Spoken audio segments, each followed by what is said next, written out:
Good morning. Welcome to the First Unitarian Universalist Church of Richmond. I'm so glad to see you people here this morning, even if I can only see this part of you. Mother Nature always finds a way. My name is Suzanne Short, and I'm honored to be serving this community on its board of directors. I am a second-generation Unitarian Universalist and the parent of a third generation. Welcome to those here and those joining us virtually from near and far. We are grateful to be able to connect with you. If you are a visitor here today, we are so glad that you found us. We welcome you and thank you for spending time with us. We are a community committed to being deliberately diverse, fully inclusive, and want you to know that whoever you are welcome here. Our church was begun in 1833 as a liberal Christian community. We are now a community of many faith journeys and beliefs guided not by a creed, but by a covenant to uphold shared principles marked by love, respect, and justice.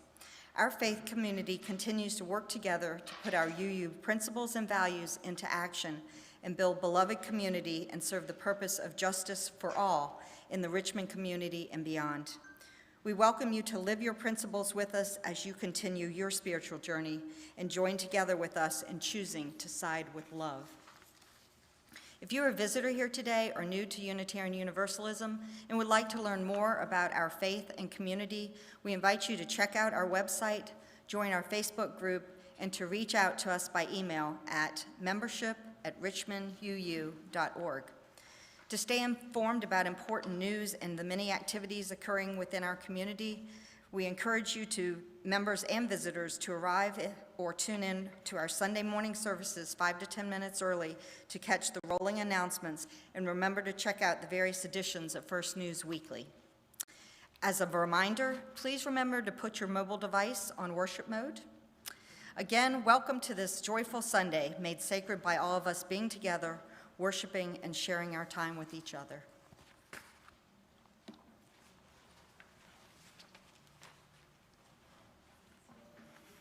Good morning. I am the Reverend Sherman Z. Logan, Jr., and I'd like to welcome all of you to our worship service this morning. Those of you who are here with us in the Great Hall, those who are watching us live stream, and those who may be checking us out at the end of the week. Welcome to this time of worship, and I'm so glad to see you here this morning, even though only though I'm seeing your eyes, but I'm glad to see your bright and shining eyes. And we're so glad that you're here. We also want to welcome our partners in ministry, New Beginning. Welcome, New Beginning.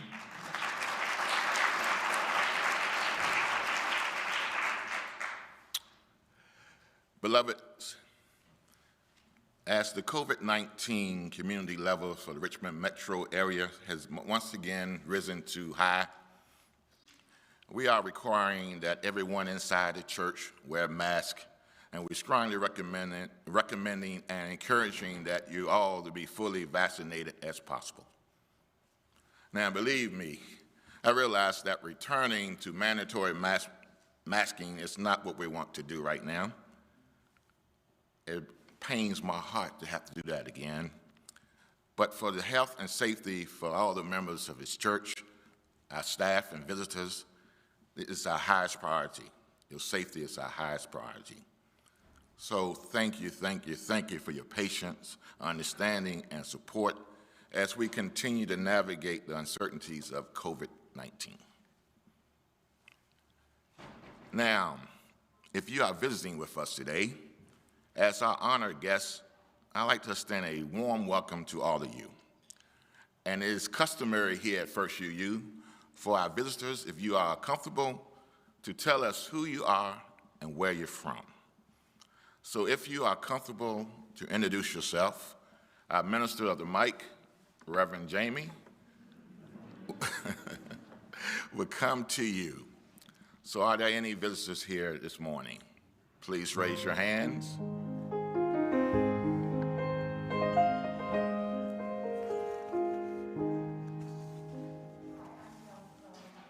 Moseley, Virginia. It's my daughter, Sarah, and she lives in Richmond. We're glad to be here. Welcome.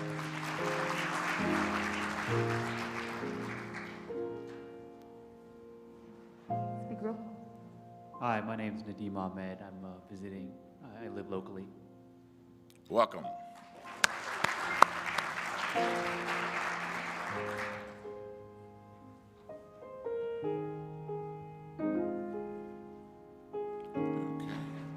I don't see any other hands up, Jamie. So I thank you all for choosing to worship with us this morning, and we hope that you will return on future Sundays. Now, as you are comfortable, please rise to greet your neighbor and welcome our visitors.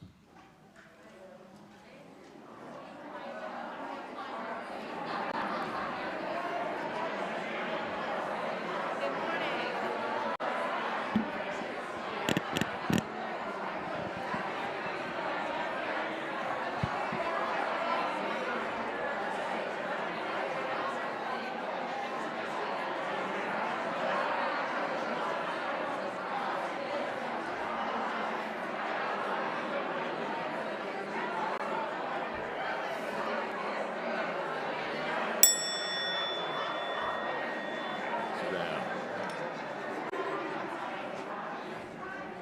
Okay. Please remain standing as we sing our opening hymn, Guide My Feet. It's found on page 348, or you can see it on the monitors. Guide My Feet.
All right, that's a good way to start us off today, huh? Okay. Good morning again, friends. It's good to see you all as we get started into this new year. I am the Reverend Lauren Levwood, and it's a blessing to serve this community as one of your assistant ministers. Today's worship is titled, Finding Our Shared Center and the Stars That Guide Us. What centers us individually and collectively, and what focal point might we use to fulfill our personal and shared visions for our lives, our UU faith, and our world today? So come, friends, come, beloveds, and bring your aching hearts into the room today. Bring your broken spirits and your dreams. Bring your hope and your hopelessness. Ours is a home of faith beyond despair. Let us seek to find our shared center, and let us peer out into the darkness of the new year together and find the stars that will light our way. Welcome to our time of shared worship.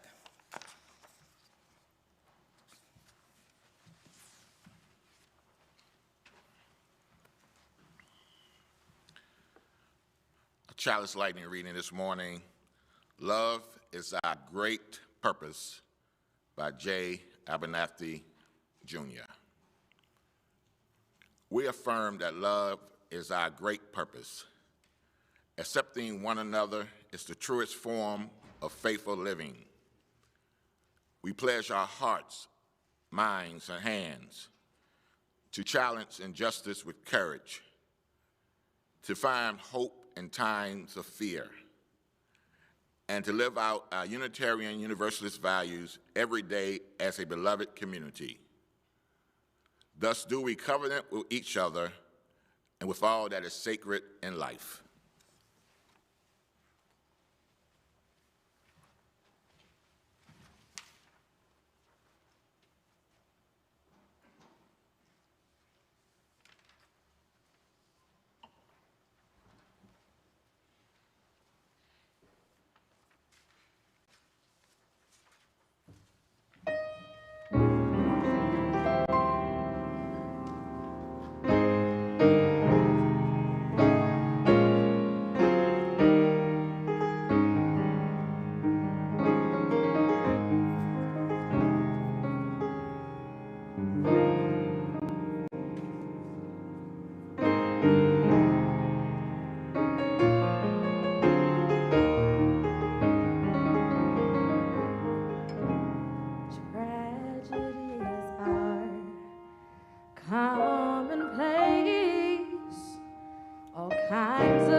People are slipping away. Economy's down. People can't get enough pay. But as for me, all I can say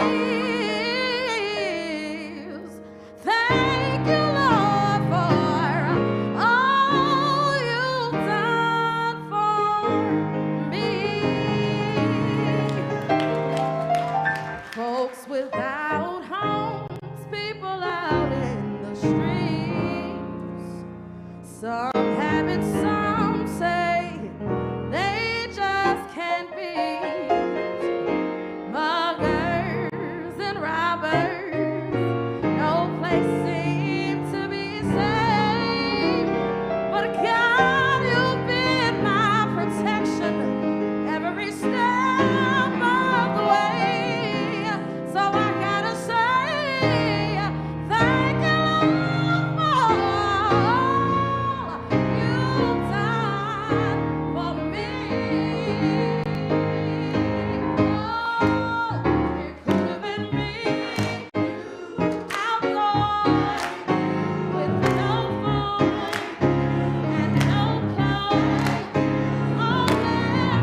Thank you so much. Oh, it's always so good to be here on a New Beginning Sunday.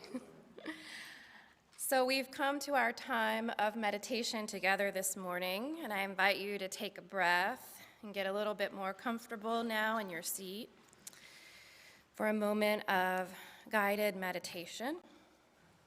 And before we begin, I want to talk about a tool that we use in yoga and meditation called a drishti.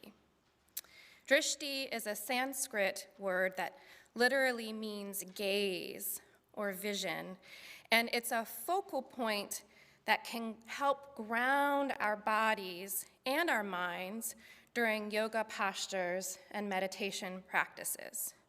So I'm going to invite us all to just try this together, to choose a drishti, and we'll use that during our meditation today. And this can be either an inner focal point, an inner gaze, an inner directed gaze with eyes closed, or an outer one. So if you'd like to leave your eyes open, you might choose to lower your gaze, maybe gaze at your hands, or the tips of your fingers, or the floor in front of you in a single spot, or with eyes closed, directing your inner vision either towards your heart or maybe to the area on your forehead just above your eyebrows, which is called the brow point or the third eye. So after choosing your drishti, just bring your awareness to it, bring your gaze to it, and allow your breathing to become deeper, slower, rhythmical, and regular. We will now share a moment of focused, silent meditation together.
Spirit of life,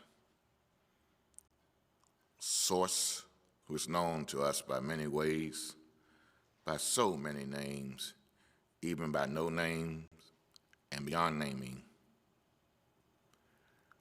We come to you this morning with grateful hearts, knowing that all life is a gift, and we give thanks for our lives. We give thanks for this place.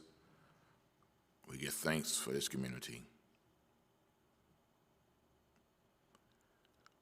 We thank you for truly understanding each of us as you can meet us at the place of our deepest needs. We left the needs of our hearts to you and took the time to breathe, reflecting on how each life-giving breath is a powerful sign of your life-giving purpose inherent in each one of us and all people. So we thank you for this purpose and for providing everything needed to see it to fulfillment. In this moment of prayer We pray for those things for which we struggle, for conflicts we feel within ourselves, between us and those we love, and for this troubled world we live. So we ask that you shine your light through our times of darkness and bring us hope and encouragement as we face the many challenges of life. Open our hearts for the journey, our eyes for the light, our spirit for the peace which you will bring. And may grace that we experience in this sacred place and in the beloved community be multiplied to overflowing. Bless each one of us here today, refresh our spirits, and transform our whole being until we reflect your love and compassion through and through. May this be so. Amen. Ashe.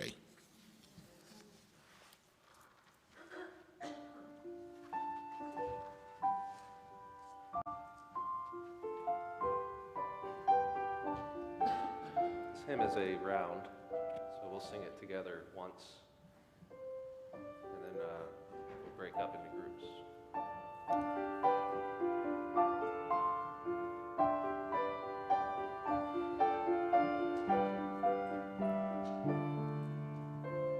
It goes like this.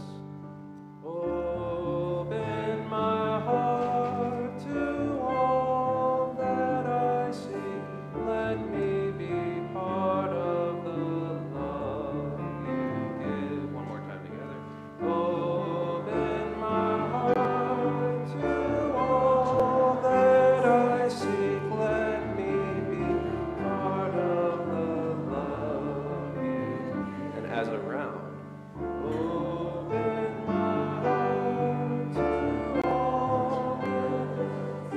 Open my heart to all that I seek. Let me be part of the love you give.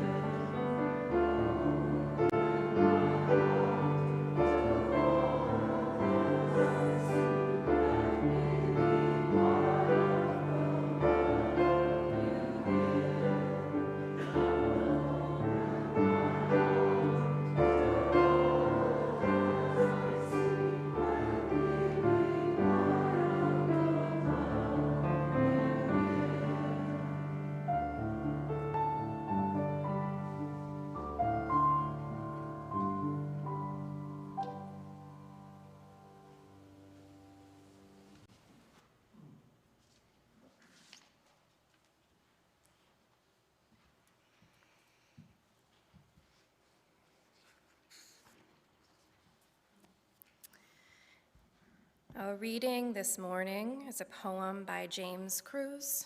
It's called Darkest Before Dawn. Oh.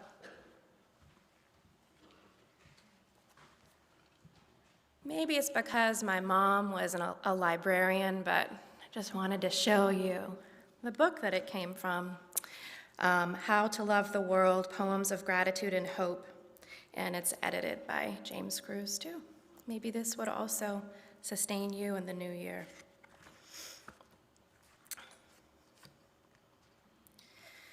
Three days into the new year, and despite the lack of adequate light, our white Phalaenopsis orchid has eased open a third delicate bloom. Perhaps coaxed by the warmth of the wood stove a few feet away, the orchid thrives in its tiny pot, shaped like the shell of a nautilus, sending out new stems and glossy leaves. Its aerial roots, green at the tips, reaching upward like tentacles to sip the morning air. These blooms stir something too long asleep in me, proving with stillness and slow growth what I haven't been able to trust these past few months, that hope and grace still reign in certain sectors of the living world, that there are laws which can never be overturned by hateful words or the wishes of power-hungry men. Be patient. The orchid seems to say, and reveal your deepest self even in the middle of winter, even in the darkness before the coming dawn.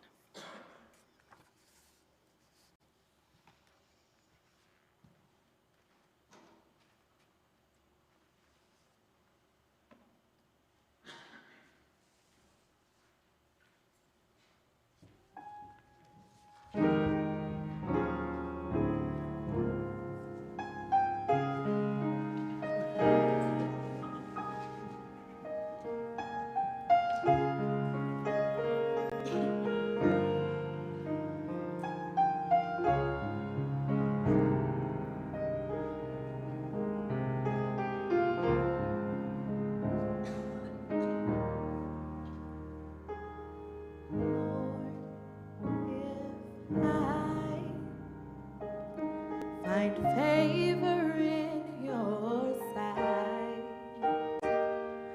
Lord, please hear my heart's cry. I'm desperately waiting to be where you are. I'll cross hottest desert. I'll travel near or far for your glory. I will do anything just to see you, to behold you as my King, for your glory. I will do anything just to see you, Lord, to behold you as my King. Lord, if I find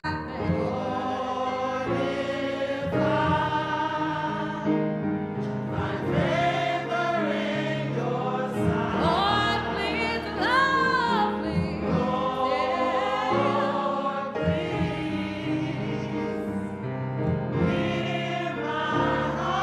I'm desperately waiting just to be where you are.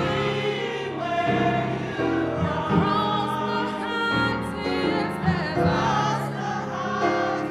and I travel near or far,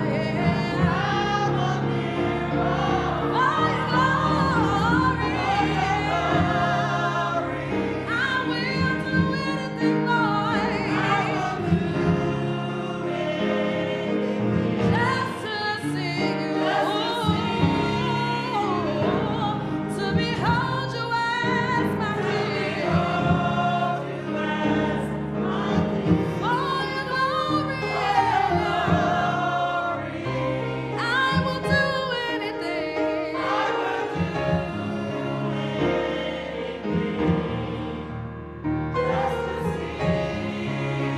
To behold you as my King,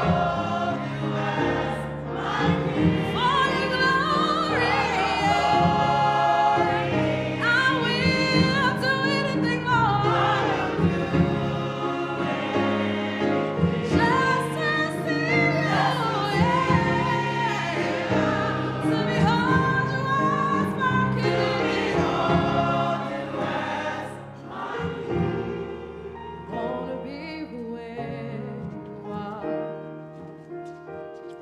I gotta be where you are. Wanna be where you are.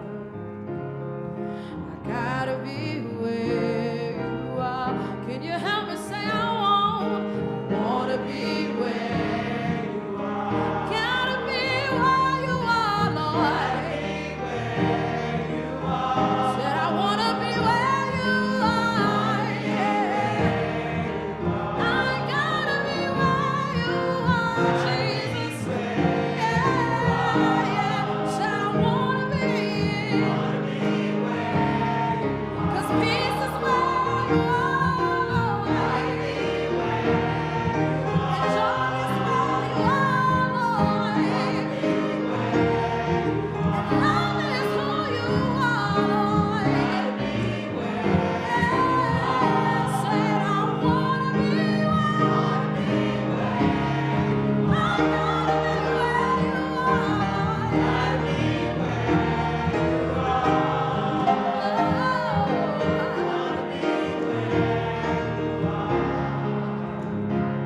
love it when the music seems to weave in, even when we haven't talked about it at all, and that song really connects to the message that I've been thinking about.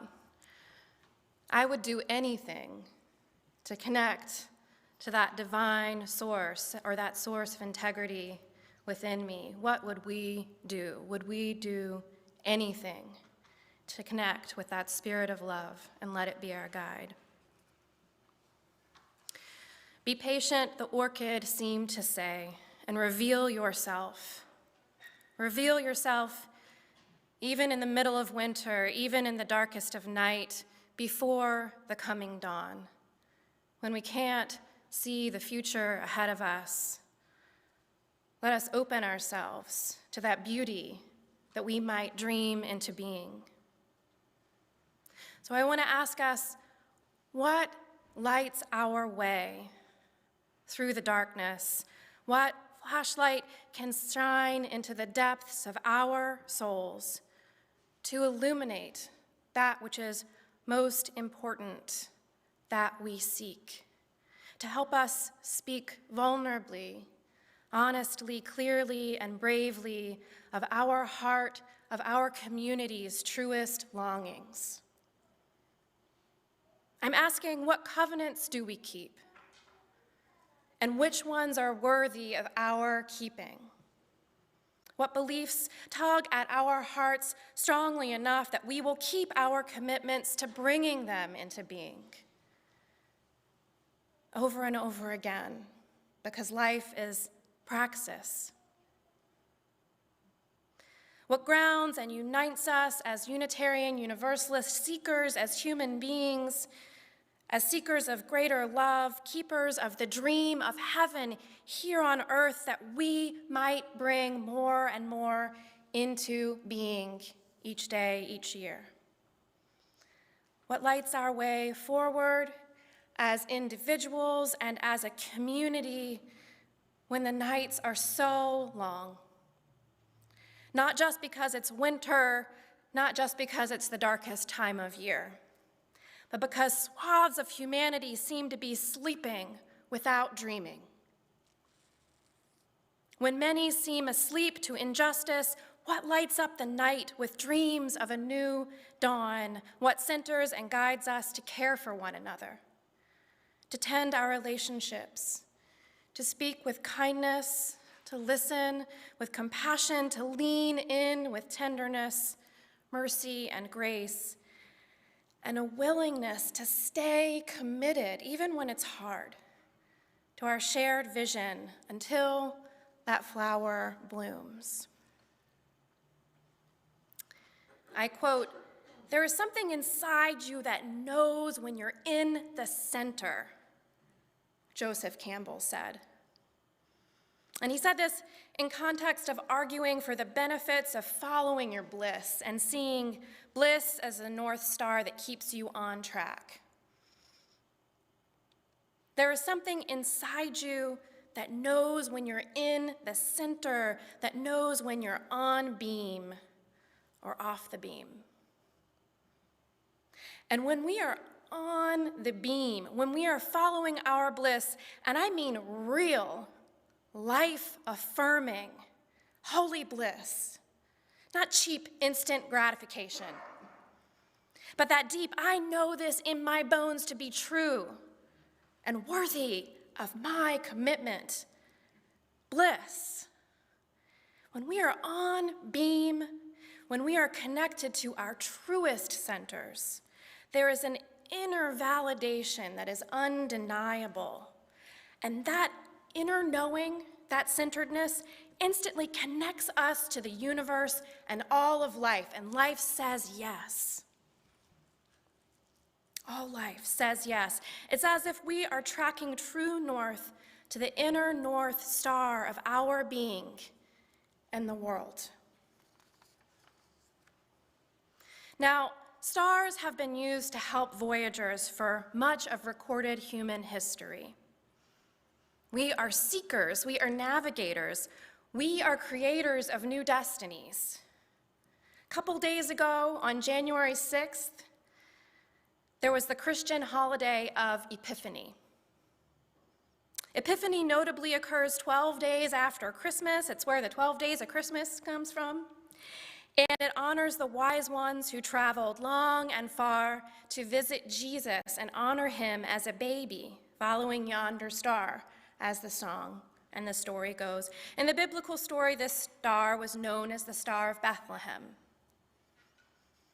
Now, whether or not you are a Christian or celebrate the Epiphany, and whether or not you believe in the historical validity of the Jesus story, it's an incredible thing to imagine a group of spiritual seekers captivated by a shared vision, following a star together in search of a new hope for humanity, humbling themselves before it, seeking it together. And the Christmas story isn't the only time in history when stars have been used to guide people in search of new hope for humankind. Let me tell you another story, or remind you of another story. Through the darkness of night, Harriet Tubman used that flaming North Star Polaris to guide her as she guided others towards freedom. What a vision. Often called the Moses of her people, Tubman is renowned for guiding some 3,000 formerly enslaved Africans to freedom over the course of a single decade. What an incredible human being. As Harriet and her followers moved through dangerous territory, traveling through the forest at night, Polaris remained a focal point, unmoving in the sky, fixed in the north, beckoning them onward, and their connection to a higher power also guided them, fueling their songs that wouldn't let them forget, that reminded them of the truth of their inherent goodness and their worthiness to seek their own bliss, real bliss.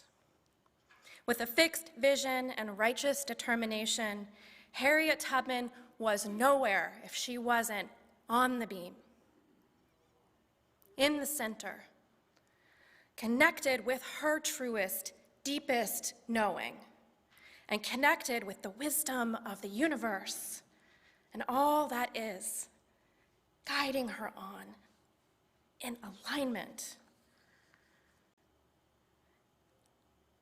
No matter what we are striving for, the guiding force of our shared vision can be like a North Star.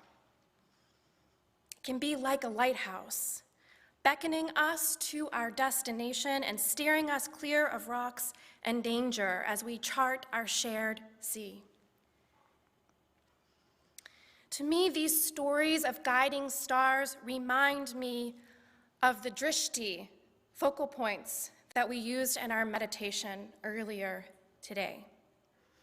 Drishtis, as we learned, are focal points either inside of us or outside of us that we can bring our awareness to so that we can remain centered and in alignment. A drishti can help focus our vision so that we can orient around it, staying balanced and rooted in a posture, or focusing on an inner meditative state, perhaps on the seat of our intuition or our hearts during meditation. Drishtis in yoga can serve like a star that anchors and guides us, and this concept can be applied to other things that anchor, root, or guide us in our lives. So I ask you now, friends, what is your current North Star? Be honest.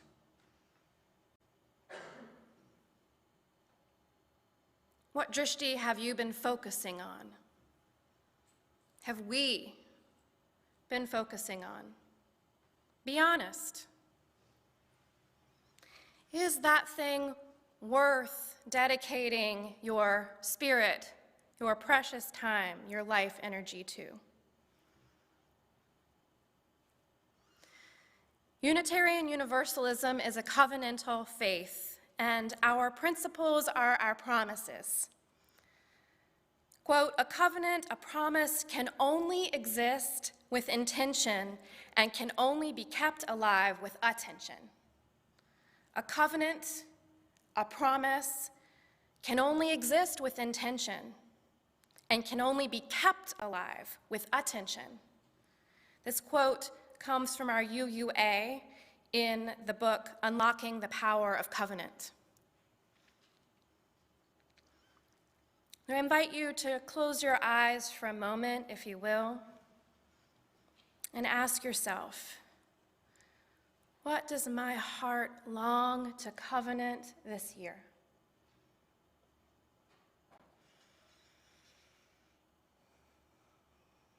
What does my heart long to covenant this year? What will guide me? And when you have an answer, or maybe you need to let that percolate a little more throughout the coming days, but open your eyes slowly and look around the room. Look in your neighbor's eyes and ask each other silently, what stars will guide us this year? What stars do we need to guide us this year? Let's think about this together, yeah? And then covenant together, whether our drishti or our North Star be our covenant as Unitarian Universalists around our principles or our values, or something new. Remembering and attuning to that core inner truth of who we are and connecting with our divine inner knowing can help center us in alignment with our integrity, can help be a lighthouse or a guiding star for us and others as we navigate our shared way forward, because it's nothing if we're not in it together. Our shared center is so important. And when we connect with the truest in ourselves, I believe we can also connect with the truest of each other. And when we listen and connect with the truest of others, it can lead us back to the truest in ourselves. We all have our own stars that guide us. We all have our personal North Star, and there's a shared song of our community that we must remember and never forget. We must remember to sing it to one another when we falter, and we will falter. We will. That's part of being human. It's okay. It's okay. We were made that way, and there's grace for every stumble, and I mean it, every stumble. We keep going. We keep going, we keep singing, and we remember our way forward. And in this way, we lean on one another and we find our shared center. We stay on beam together and we chart our shared path. So may love guide us in the coming year and always. And may we seek that drishti that brings us to true bliss. Ashe, blessed be, and amen.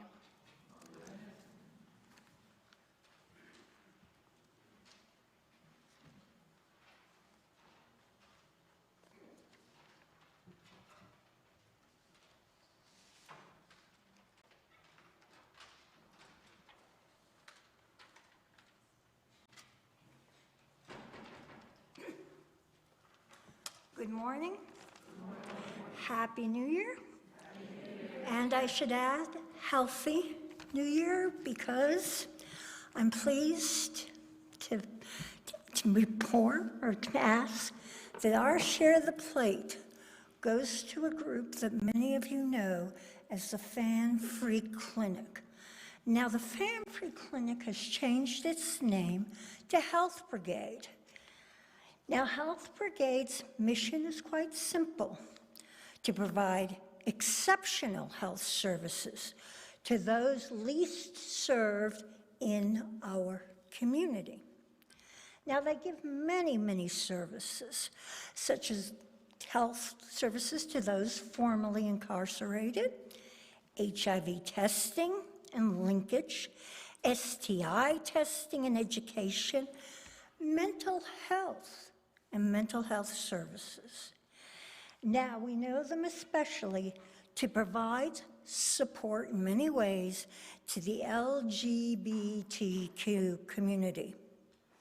Now, I personally know of many people I have referred them to, not only for health services, but for names of health professionals in our community. Well, Health Brigade needs are many. In my discussions with them, they felt that our portion will go to help provide services to the LGBT community. While our portion will go to that community, it will again free money for their many other services. I ask you to support this fine group of people who have served our community for so many years.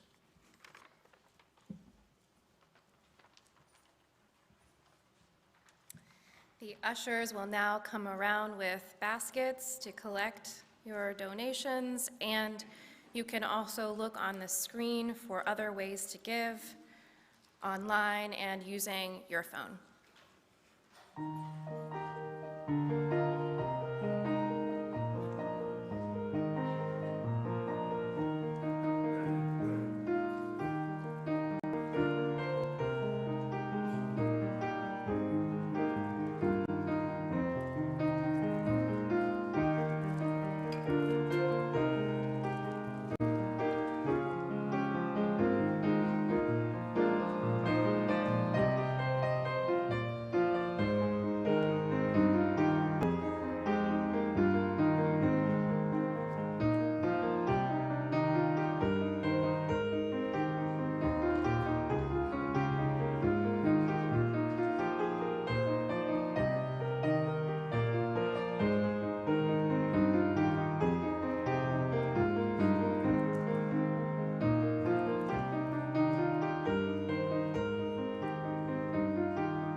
Our chalice distinguishing reading: Be True, Be Well, Be Loving, by Cynthia Landrum.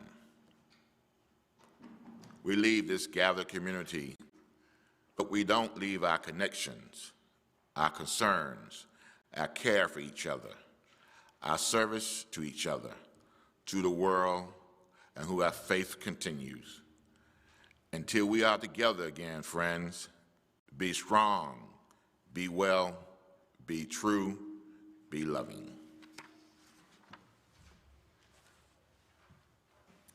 Please rise for our benediction.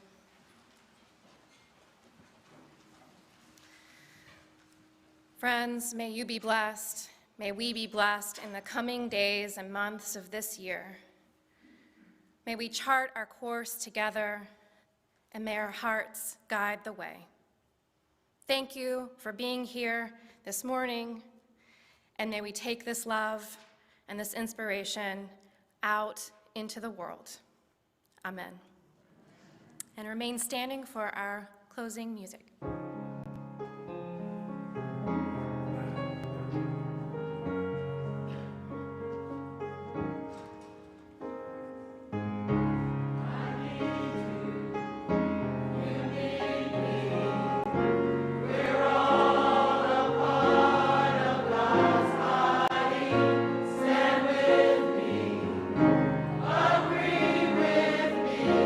We're all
I